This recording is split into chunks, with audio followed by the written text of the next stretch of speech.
Hi everyone and welcome to No Nonsense Whisky Live. Of course, my name is Vin PF, coming to you live from the studio in Coventry, United Kingdom. Today I've got a very special guest with me, but I'm going to bring them on in just a little bit of time. We're just going to say hello to a few people that have come in early, and of course I've got a whiskey to open here. I'm going to be doing this kind of fresh unbottling of this. Probably won't give too many opinions on it, but I'll just talk about it a little bit when we get there.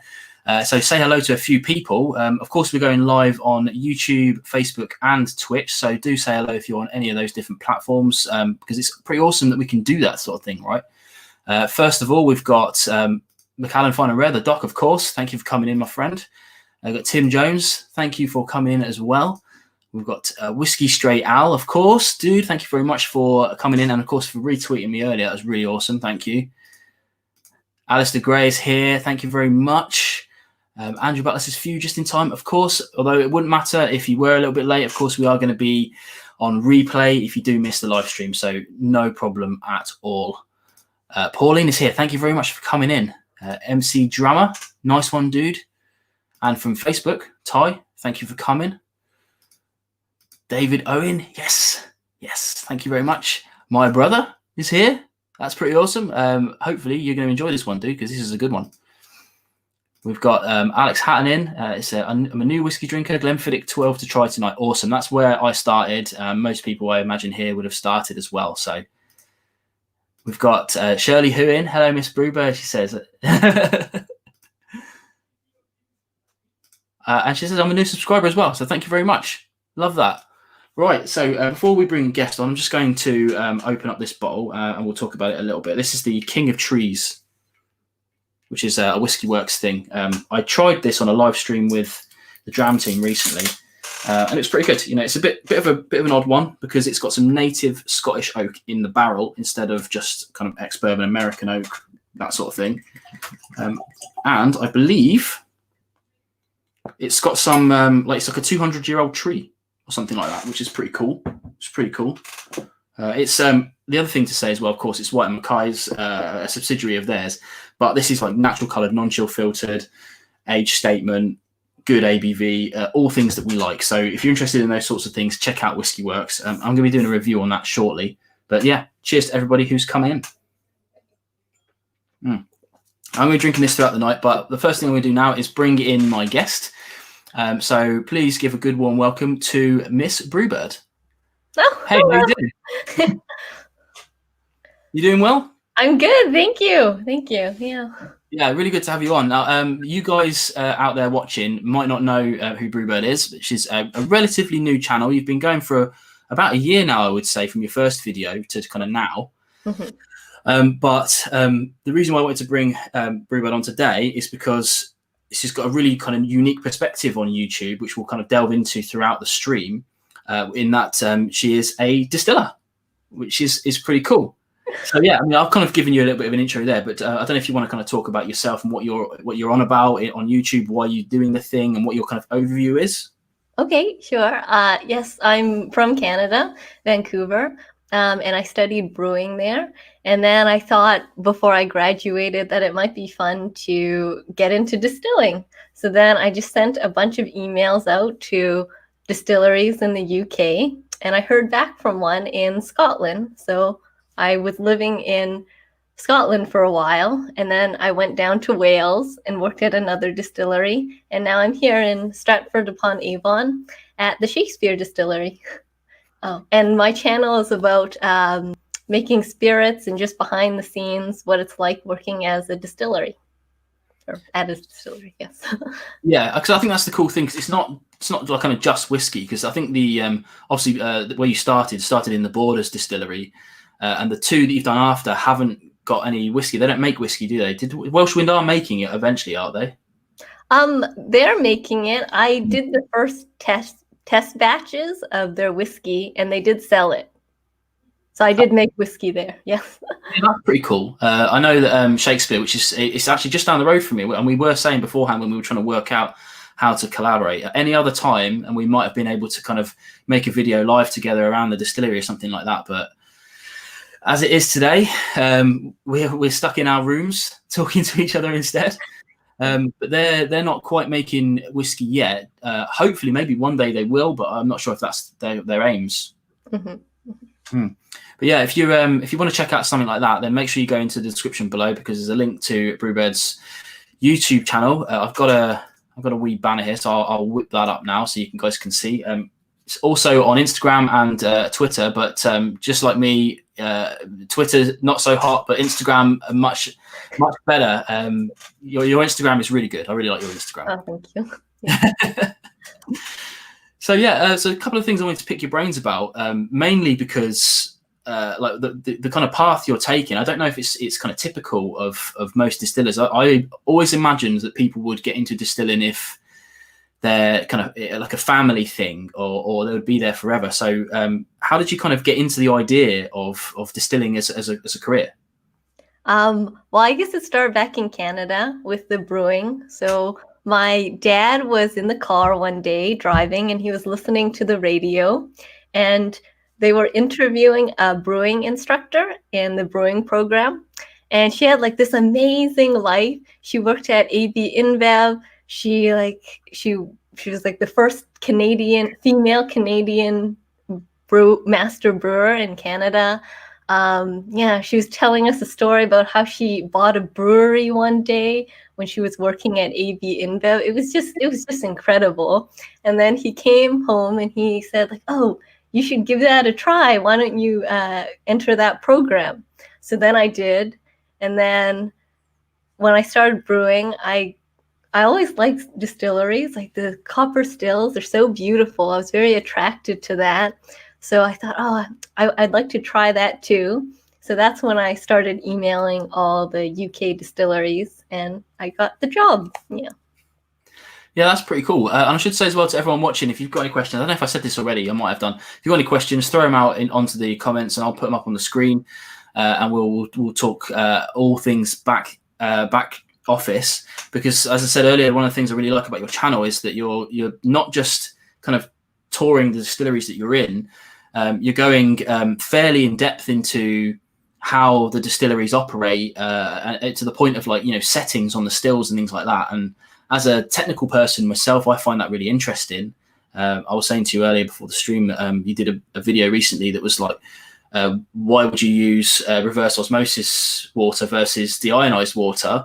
And both of those things I use in my workplace. So I was like, well, actually, why would you use that? So I'm very interested in this video. I'll watch that.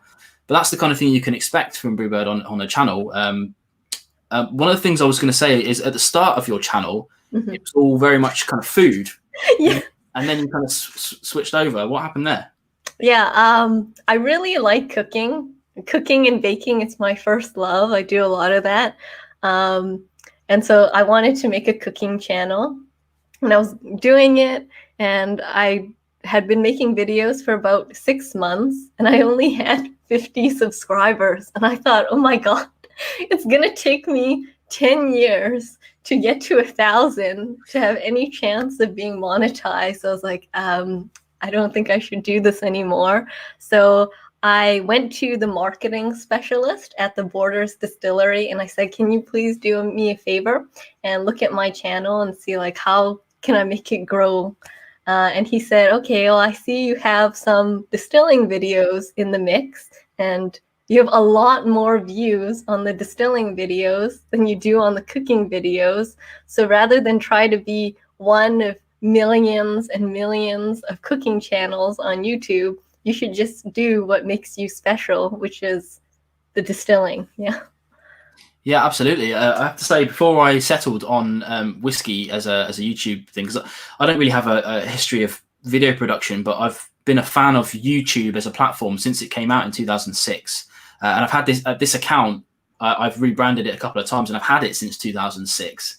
So I've always been trying to kind of, I like the idea of being a YouTuber. I wasn't sure what I wanted to do, and it just occurred to me one day 4 years ago when I was watching kind of Ralphie and a handful of other people that were out at the time, that I wanted to make something that was what I liked, which was like kind of like consumable 5-minute videos, and nobody seemed to be making that sort of content. That's why I did it. What I did, and it's literally just exactly the same as you. Like, can't think of what I want to do, but I've got all these bottles lying around that I'm really interested in.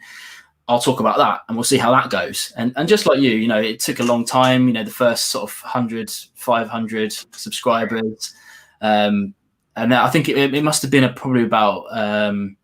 Actually, I think I've still got the bottle down here because I keep it as a memento now. But when I covered this, the Johnny Walker White Walker, that's when things really blew up for me, because that was a really popular video. Mm-hmm. And it's just been going well since then.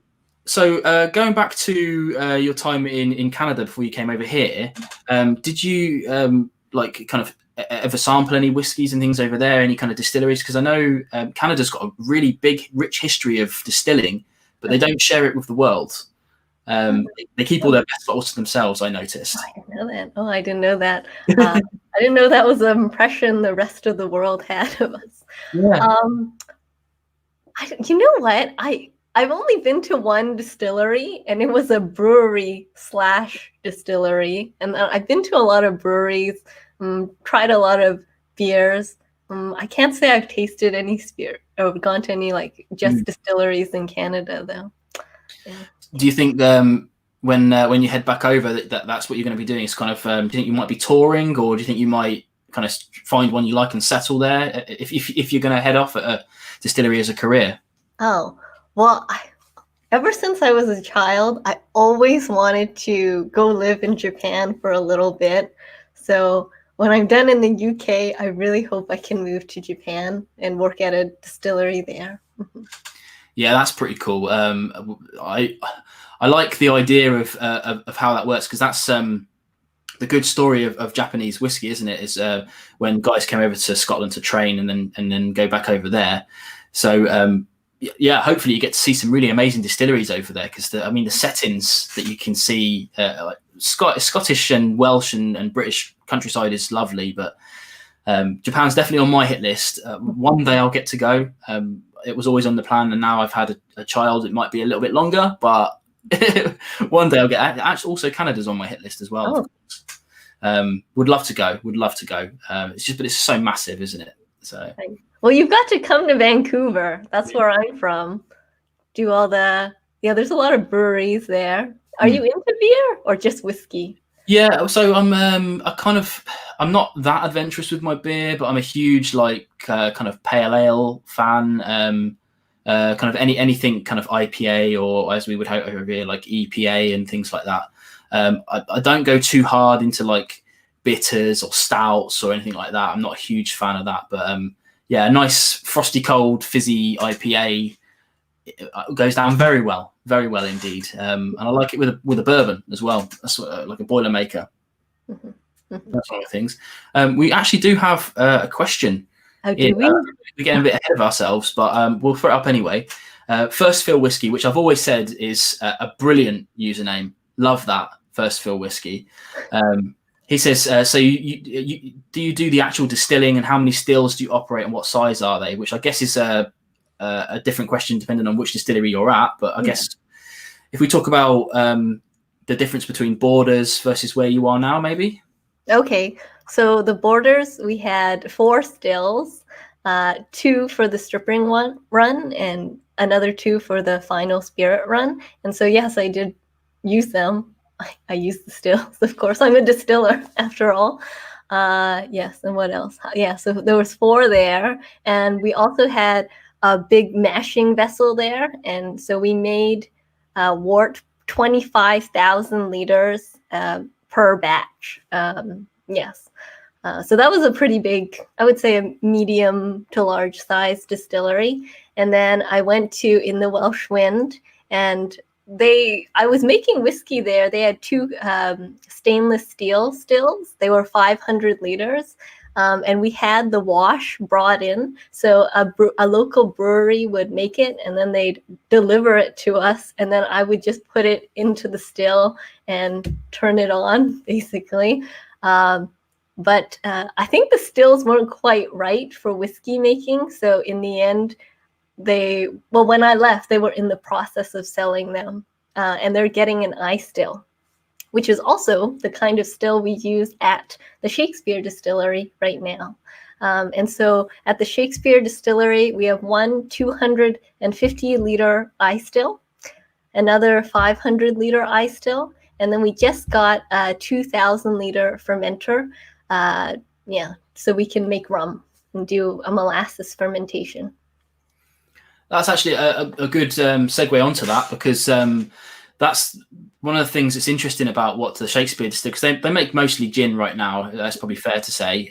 But you mentioned to me that they're trying to make rum from scratch, but it's one of those things where you're not really it's all experimentation. It's probably fair to say. How's that going? Because before you answer, sorry, you've just done a video on the first stage of this. Yes. Yesterday, I think you released it. Yes. So I implore everyone to go and check that out, because it is really interesting. But it's going to be kind of mini series on producing rum. Yes. They're really good about my YouTube videos at the Shakespeare Distillery. So actually, the distiller David, who's in the video, he's always like, "Oh, this is a good thing to film. Why don't you go get your camera? This will be good for the video." So yeah, I'm lucky to have such a supportive distillery. Sorry, what did you ask? I forgot. Just maybe talking about the kind of rum and how that's going. Do you think it's? I mean, you probably film a little bit ahead of time. Do you think the rum is working? Do you think it's going to be a good thing? Oh yeah, it'll be good. Yes.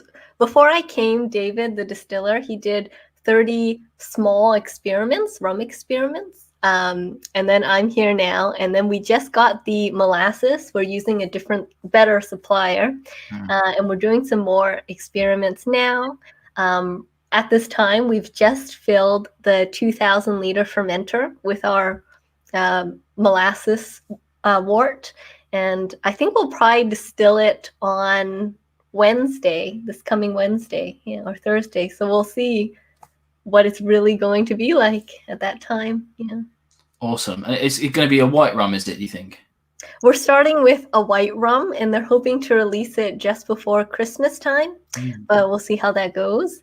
And then I think we're going to we're also working on some spiced recipes. So I'm coming up with little flavor concentrates, and then we're going to add it to the white rum and see how that tastes. So we'll do that afterwards. So that's pretty awesome. I mean, I mentioned to you before the stream that rum is something that I'm not typically into, but really just from lack of opportunity, because it's just like any kind of spirit. I find is that the supermarket available bottles aren't the best representation of the spirit.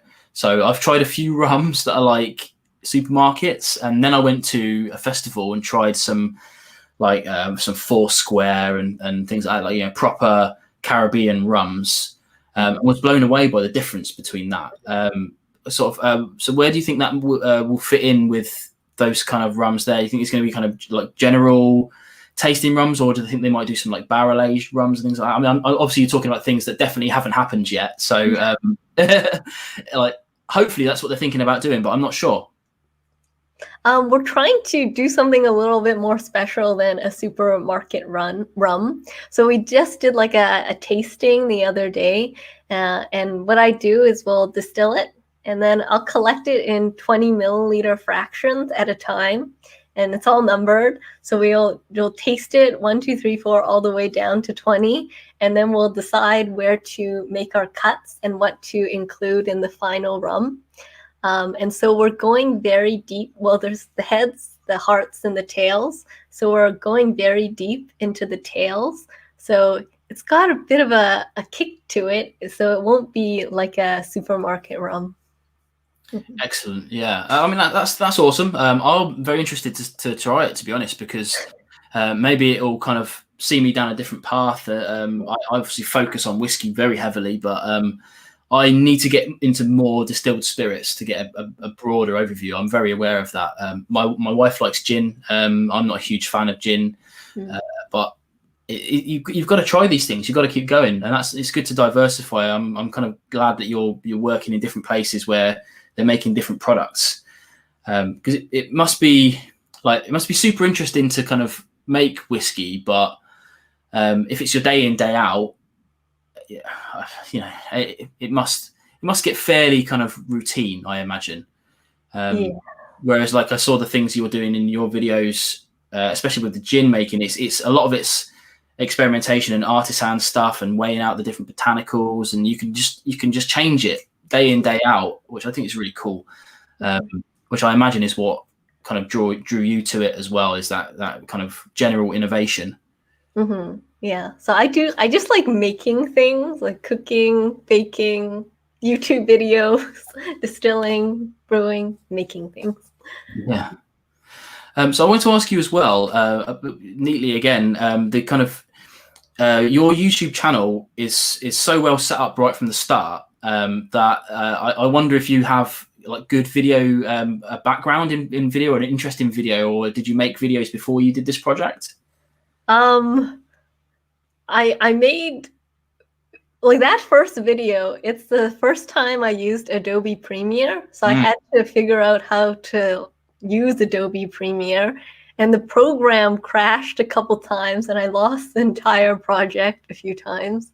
It took me at least 100 hours to make that video, and it's like, what, 3 minutes long? Yeah.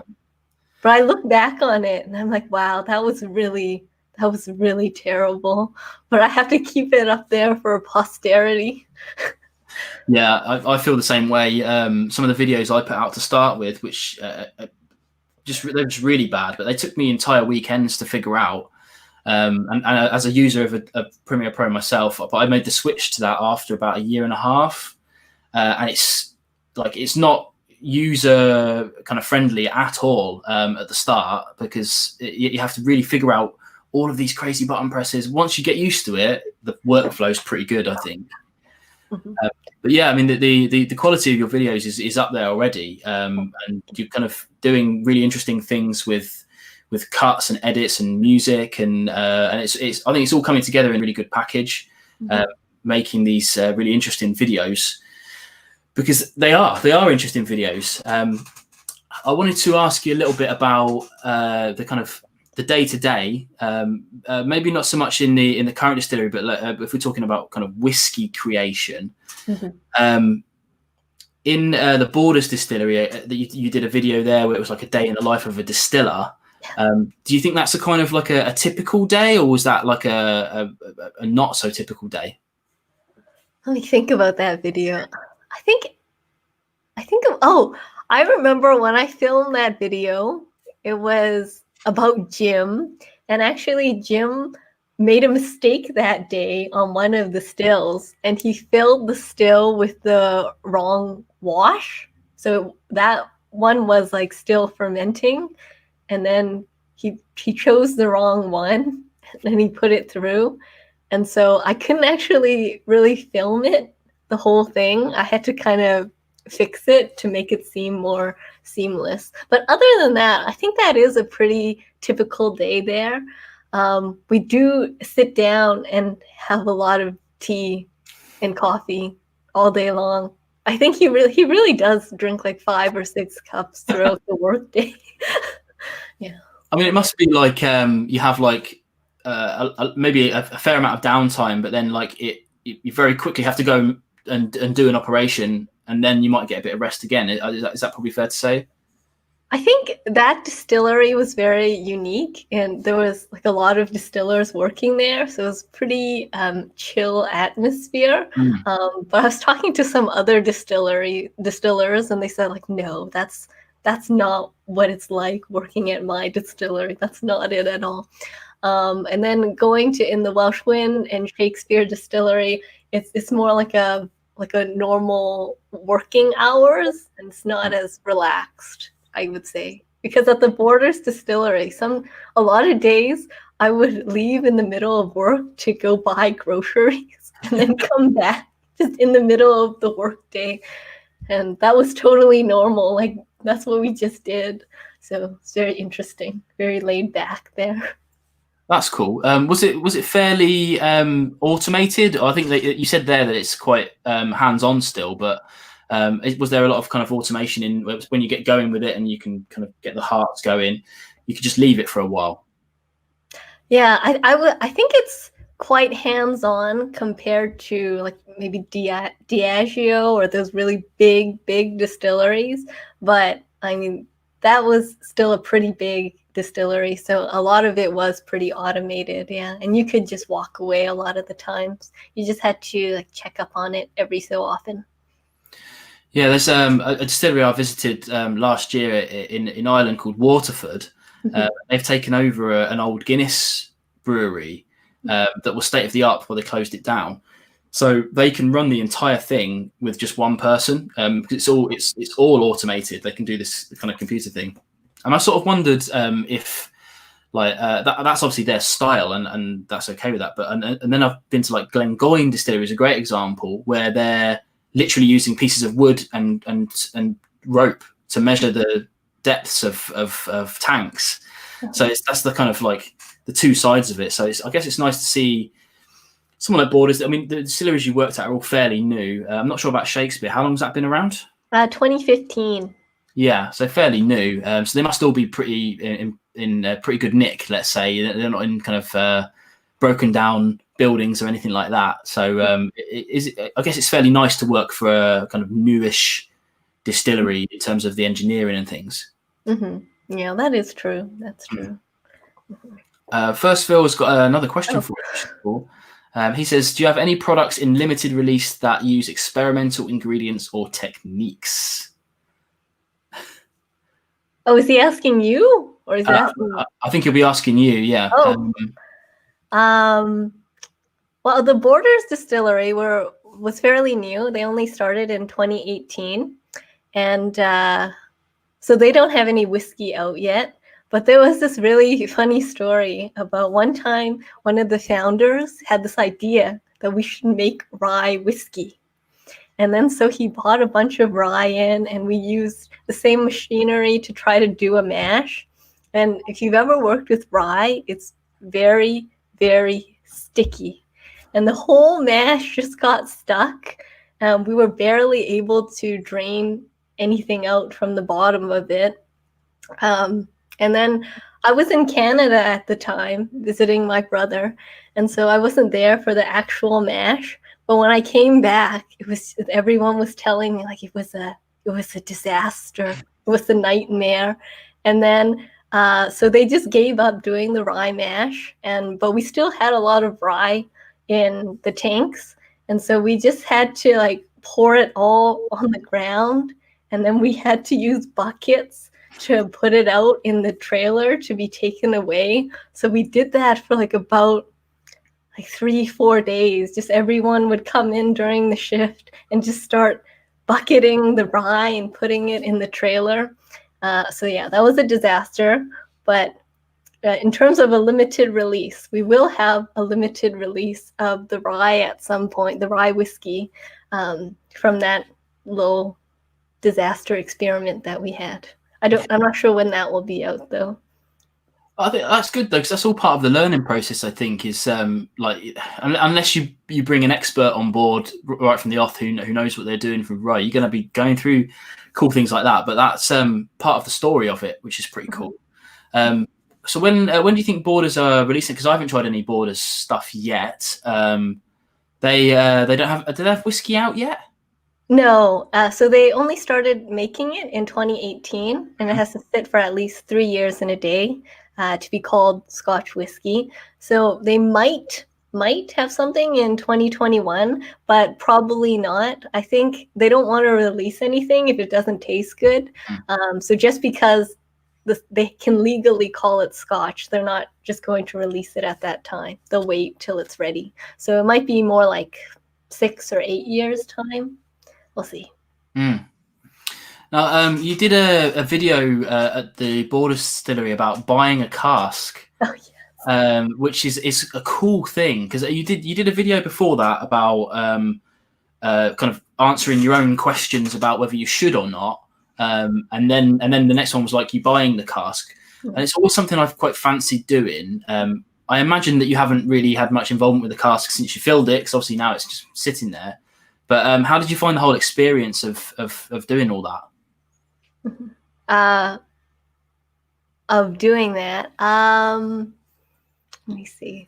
Like, was it like a kind of fun experience? Like, do you have any kind of regrets about it now, or are you really just looking forward to seeing it in, I guess, 10 years time? Yeah, I'm looking forward to it. It was fun because I work there, and then I bought a cask there, so I think it was a little different than if you were to buy it. Um, but yeah, I don't know. I am excited to see how it turns out, but it's a very long time to wait. So it's like I bought it and then I just forgot about it, sort of thing. Yeah, we'll see. We'll see how it is because they don't even have any whiskey, so I have nothing to really compare it to at all. Yeah. Did you get to try like some of the casks that were maturing like in the warehouses to see how it might turn out after like a year or 2 years? So you have a kind of general idea about whether it's going to be okay or not. Like I mean, obviously it's going to be okay. They wouldn't make a flavor profile that isn't okay, but you must have tried some like 2-year stuff at the borders or anything like that. Oh, I did. We do get some samples in sometimes. And I did like the one that was in the wine cask, which is why I chose a wine cask to put it in. Yeah, but it was tasting good. But then other people were telling me that with wine casks, you just have to keep tasting it. And when it's ready, just bottle it. If you keep it in there too long, then it can go, like the flavor can change really quickly. And then it can turn from a great whiskey to a bad whiskey, so it's a bit of a hit or miss. Yeah, that's a tough one. I never really thought about that, to be fair. So, will you get to have like samples of it every year and things like that to kind of taste it and see how it's getting along? No. They said it was different or difficult to do that because of like HMRC.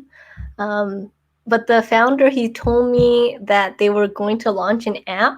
And so there would be like a flavor wheel on it, and you could see how, like the flavor notes and the profiles for the whiskey, as it was maturing, Well, that's pretty cool. I mean, I still imagine it's just going to be pretty awesome to have your own whiskey at the end of this thing, isn't it?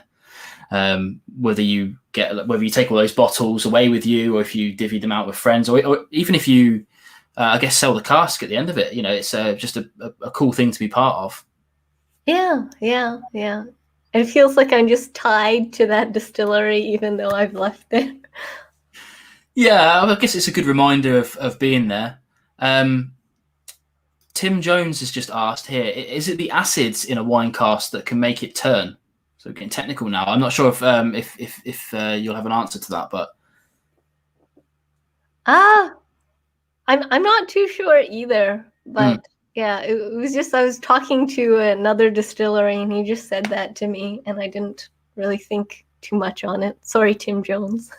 No, that's okay. I think it's one of those things because I've experienced this myself as well, where I tried some whiskies. I won't say where from, but not the UK, further afield. And I think that they left it in the wood too long. But obviously by then it's a significant investment, so they bottled it anyway.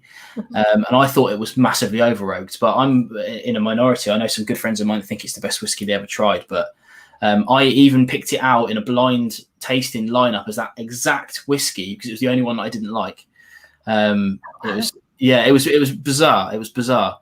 Ben Marnock says it might be something to do with the sugars, but we don't know. We don't know. Sorry. Yeah, to be honest with you, maturation is something that I'm not up on. I'm not overly knowledgeable on. Certainly not over the years, because I've never been able to try a single cask over the years. That would be a really interesting thing to do one day, but that's a big project. Mm-hmm. So maybe it is, maybe it isn't. Wine finished casks, not overly knowledgeable on, I have to admit. That's unfortunately just a gap in my knowledge. Yeah, it's I've made a lot of whiskey, but none of it you can actually buy yet, so I can't really comment on like how it's going to taste any of it really. Yeah, it's good to hear, like especially with like the borders, that they're interested in holding on to it until it's ready. Because there would be some distilleries out there that would want to get some whiskey out on the 3-year mark regardless, just to get some revenue back in. But I've found in my experience with newer distilleries that the ones that do that, it ends up hurting their brand a little bit. Like, dare I say, the Lakes Distillery, the first set of stuff that they released, wasn't that great in my opinion. But they knew that, I think, because they've completely rebranded themselves now. And now they're releasing really good stuff on a regular basis. So, yeah, it's good that they're obviously funded enough to be able to support that over an extended period of time. So I'm looking forward to seeing what they do. And Welsh Wind, of course, because I didn't know about them until I started following you, because they're right out on the coast, aren't they?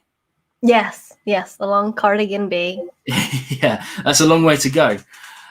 What do you think the kind of key differences between these kind of 3 distilleries that you've been to over here are?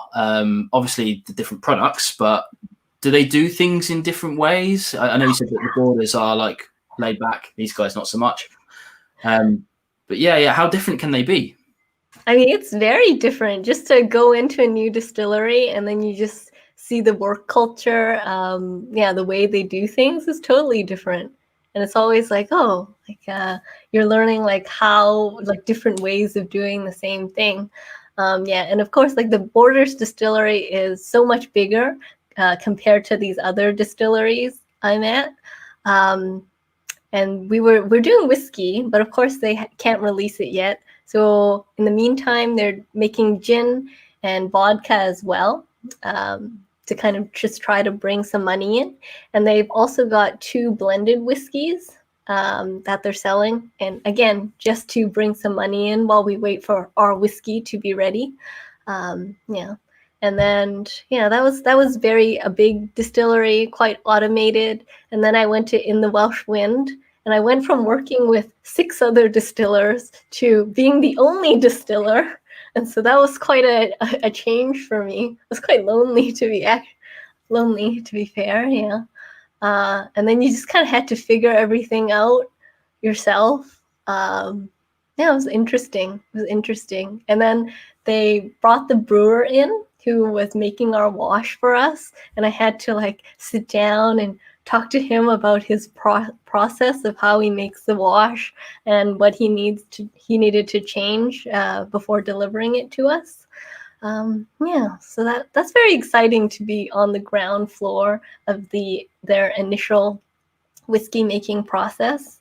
And then now I'm here, and like Simon and David, who are brothers and they own the distillery, they're clean freaks. So this is definitely the cleanest distillery I've ever been to. Yeah, but it's very nice working here. And of course they let me film everything, and especially when it's like there's some heavy lifting to do. It's like, oh, David, you're gonna have to do it. I need to capture this on film. Oh yeah, it's really fun. It's really fun here. Yeah, that's awesome. We mentioned before about them allowing you to film so much, and maybe even encouraging it, I guess, because it's really interesting to get that back history. Because I found not very often. I mean, I don't really film at distilleries very often, but I have to say the ones I have requested to go to have been very reluctant to allow cameras in the background. I mean, I even went to one distillery that sort of said that you weren't allowed cameras in there because of the explosive atmosphere. Yeah, which is, I mean, probably technically true. I'm without going too much into my day job, I'm actually ATEX Desir trained, explosive atmosphere trained, so I know a little bit about that. Yeah.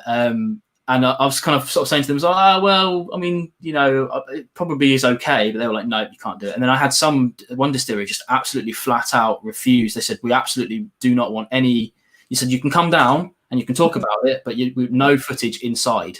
Oh, yeah. Which I thought was strange, but then I thought maybe it's the norm. But it's really good to hear that there are some distilleries out there that are just like, yeah, bring your camera in, especially like during work, and just do. I would love to do that.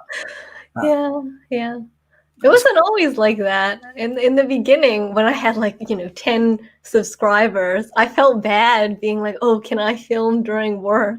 So what I would do is I'd take a day off, but then I'd still come to work specifically to film people working. So yeah, I'm glad I don't have to use up my holidays to make these YouTube videos anymore. That's for sure. Oh, I also saw in the comments my friend Sarah Fraser. I think she answered Tim Jones' question. She's actually very smart. She's a distilling master's student at Harriet Watt, so you can trust her answers. Yeah. There you go. Yeah, for people watching on like maybe podcast style, she's saying Sarah Fraser's saying tannins oxidize into the whiskey within 6 months, and the degradation of these within the spirit occurs at a much slower rate. This is one suggested method for the slightly delayed change in flavour. There you go. But this is what I love about this whole situation with us. I mean, like, as I said to you before the show, like I'm just a guy who likes whiskey and just set myself up to do this. No way an expert in any way, shape, or form. So I will always defer to the experts when they show up and tell us what's going on, because I would love to get into this sort of thing. One day I might go and do a qualification or something in it, but we shall see. But yeah, thanks Sarah for dropping that in, because that's important stuff. Yeah. I still message her all the time when I don't know what I'm doing at work. I'm like, oh, gotta call my helpline, Sarah Fraser. Well, that's the good thing about doing what you're doing, I guess, isn't it? Because you're going to slowly build up a network of these things, and you could be able to pick on these people to help you throughout it all, and then one day you'll be that expert, and people will be calling you, I should imagine. Yeah. I mean, I say this a lot to my apprentices at work. You know, I was like, you know, they're having a rough time now, but in 10 years' time, they'll be sitting where I'm sitting, talking to an apprentice about it being okay eventually. Don't worry about it. Interestingly, we've got Whiskey Whistles just popped in. This guy is a Canadian YouTuber, a whiskey tuber, and he's just saying he's joining late, but in which distillery are you working? Well, I guess you can say again about the Shakespeare Distillery. Yes, I'm working at the Shakespeare Distillery right now. We're making gin, and we're trying to make some rum right now. And then before that, I worked for 3 months in Wales in the Welsh Wind, and I made some of their initial whiskey and some gin there. And then before that, I worked in Scotland at the Borders Distillery, and I was making Scotch whiskey there. Yes. Yeah, awesome. How long are you sticking around in the UK for at the moment? My visa is 2 years, so I'll be here until the end of April. Yeah, I think that's a pretty good amount of time. Hopefully, we'll be sort of out of lockdown by then. Are you at Shakespeare Distillery that whole time? I might. Well, we'll see. We'll have to see. It's all a bit up in the air right now. Yeah. Yeah, definitely. I mean, one of the things we spoke about last week when we spoke initially was I had an assumption that you were on some kind of program, but you've really done all this yourself, haven't you? Yes. I really wanted to go traveling, and then I wanted to get experience in the distilling industry. So that's why I've just tried to organize these short work placements so I can just see all these different places and learn from all these different distilleries. That's awesome. What would your advice be to anyone who, I'll guess of any age, but young people looking to get into distilling or brewing? What would be your kind of main advice to those people? Just to go for it and just keep.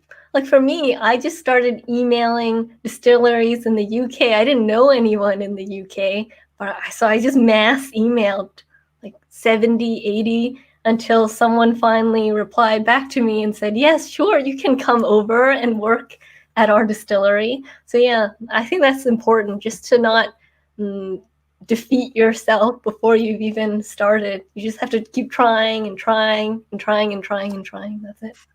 Mm-hmm. Absolutely. I think, I want to say for brewing, it really helps if you home brew and you want to work as a brewer, because they'll look at that and then they'll say like, oh, this person actually knows a lot.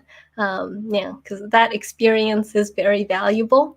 And they especially like it if you bring in something you've home brewed to the interview for them to try. Yes, that's always a good move. That is a good idea, to be fair. I mean, I've never tried something like that because I've never really had the space to get away with it. Obviously, we can't distill in this country legally, which I'm not sure. What's the Canadian laws? I guess they changed via province. But are you allowed to do any kind of home distilling over there? No, that's illegal. But you can do brewing.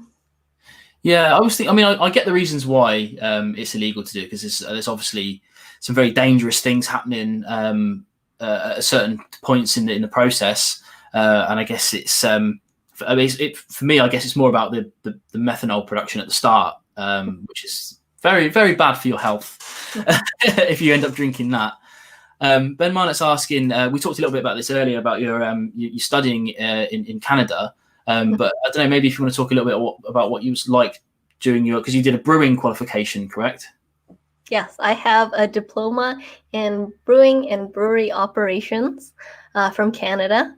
And then at the Borders Distillery in Scotland, they were really nice. They were very good to us there. And so for everyone, they paid for us to do an IBD qualification. So I took the IBD, what's it called? Diploma in Distilling, Module 1 exam in September. So I'm still waiting for the results for that. Yeah. Okay. Well, hopefully you'll get them kind of fairly soon then. But because that's a cool thing to do, isn't it? Like, I mean, we like MC Drama saying here, he homebrews a lot, and he's asking like what your favorite beer was. We talked a little bit about this off camera.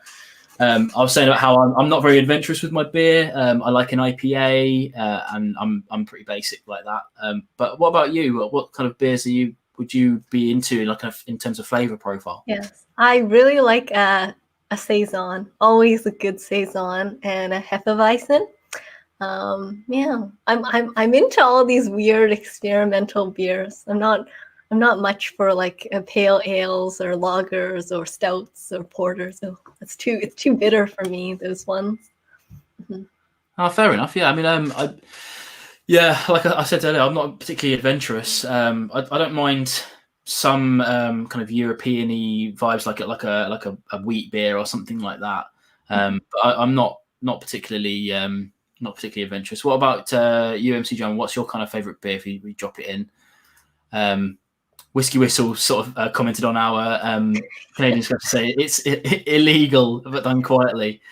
I'm not even sure how we would go about it in the UK. I'm pretty sure that as soon as somebody bought a still, if it was even available, that the Inland Revenue would show up on their door pretty quickly and ask why they bought a still.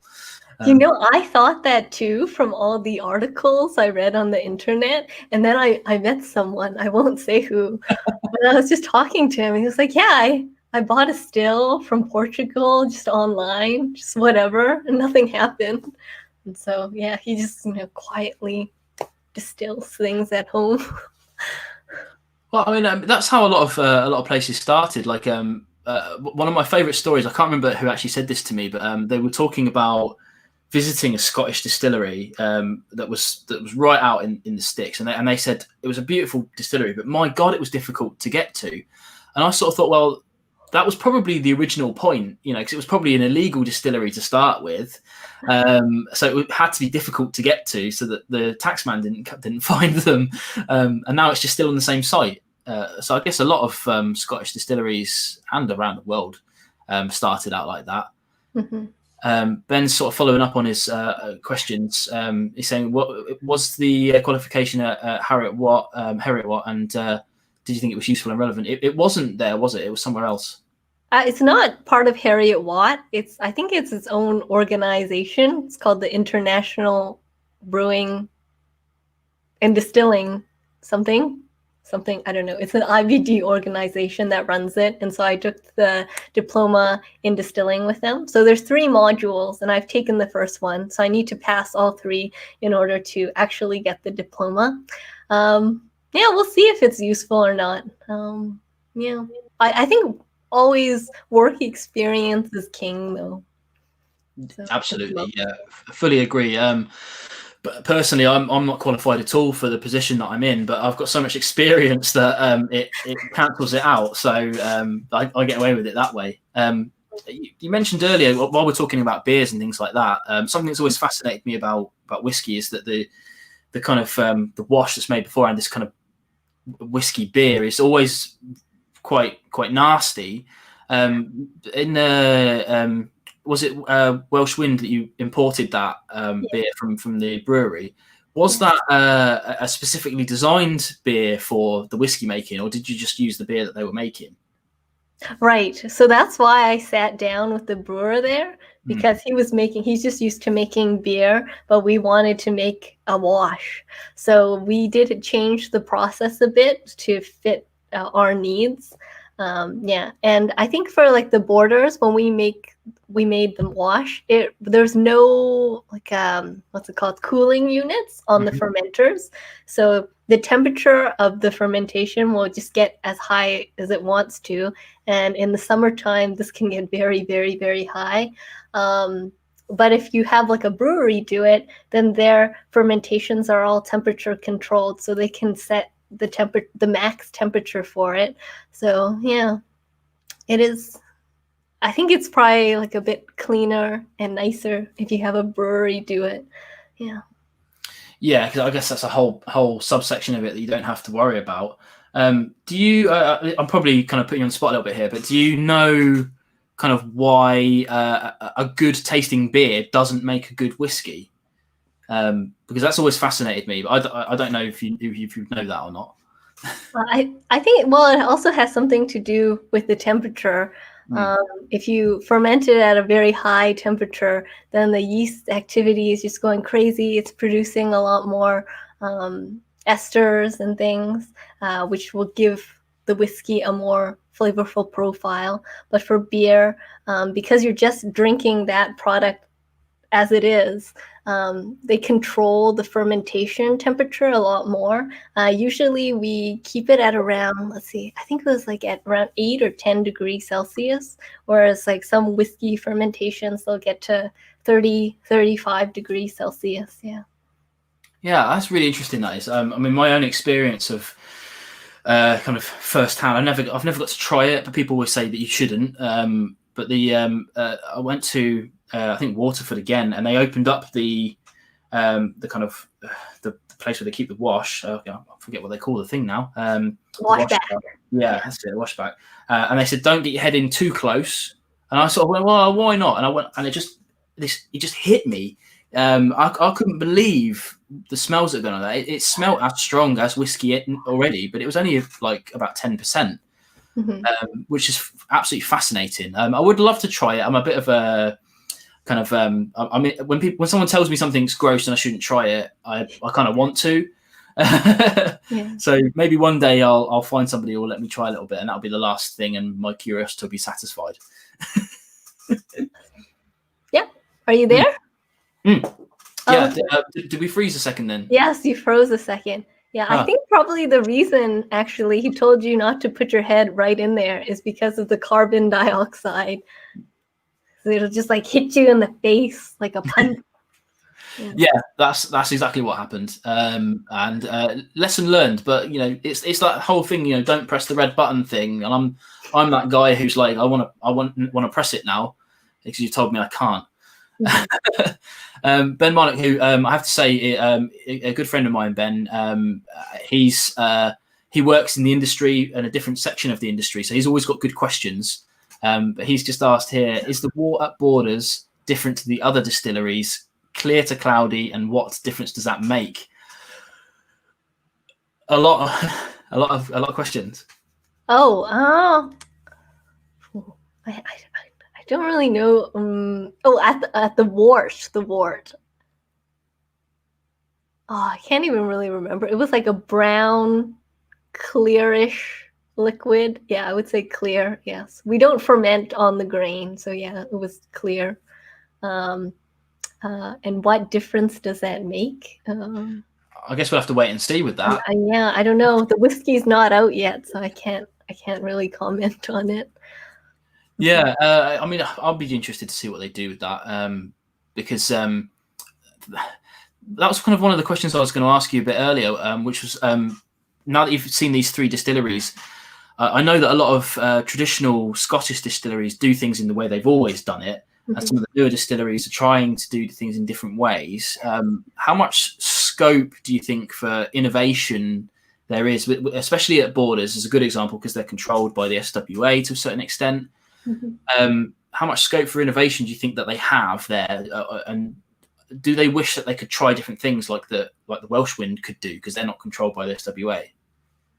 Yes, in Scotland it's very tightly regulated, so they aren't able to really experiment that much. But I think they're going for more of a traditional distilling image as well. Whereas in the Welsh Wind, they want to be like mavericks and different and innovative. So that's the image, that's their brand. Yeah.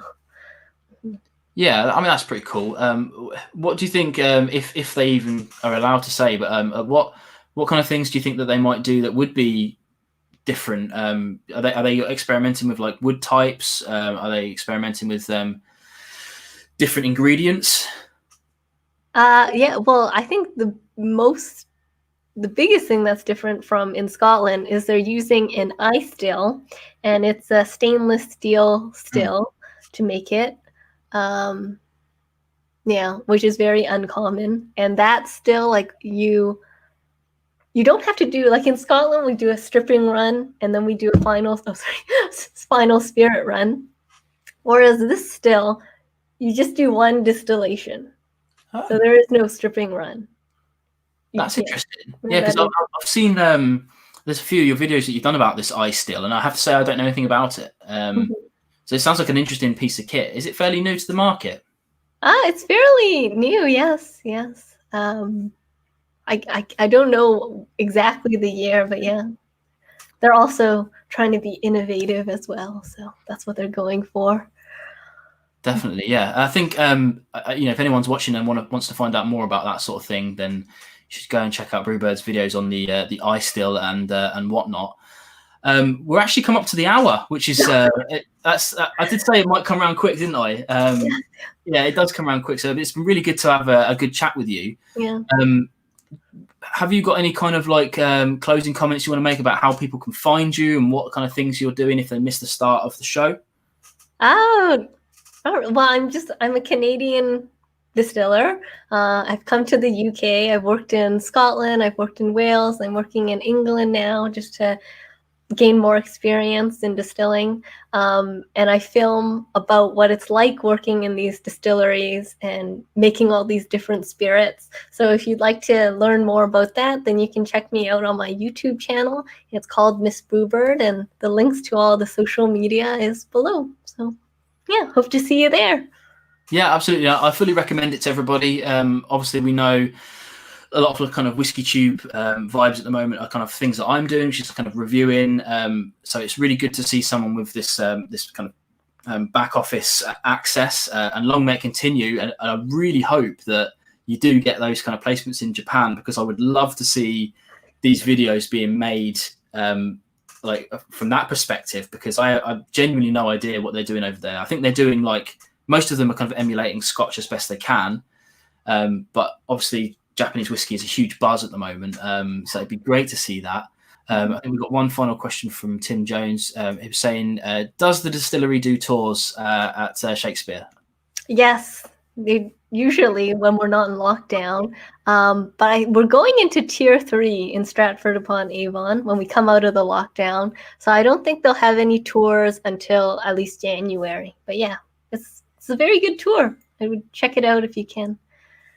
Yeah, definitely. And I hope, I mean, obviously I'm just down the road, also tier 3, which we will be observing as closely as possible.